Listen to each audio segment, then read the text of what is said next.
সিলেট সদর উপজেলার ৬ নং টুকের বাজার ইউনিয়নের ২ নম্বর ওয়ার্ড চাতল সরকারি প্রাথমিক বিদ্যালয়ে ভোট দিতে দেখা গেল শতবর্ষী মহিলাকে।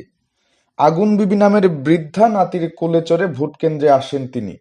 নাতির কোলে চড়ে ভোট কেন্দ্রে পৌঁছে ভোট দিতে পেরে বেশ আনন্দ পেয়েছেন দাদি নাতি দুজনেই।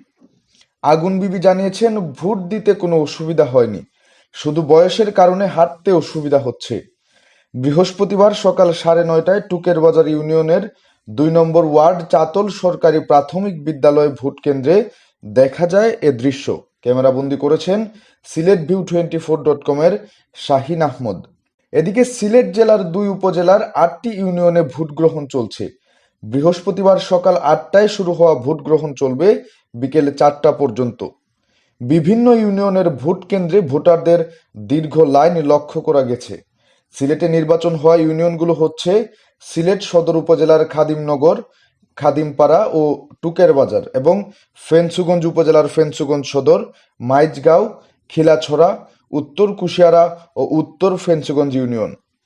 এসব ইউনিয়নের বিভিন্ন ভোট কেন্দ্র ঘুরে দেখা গেছে বেশিরভাগ কেন্দ্রে ভোটারদের লম্বা লাইন।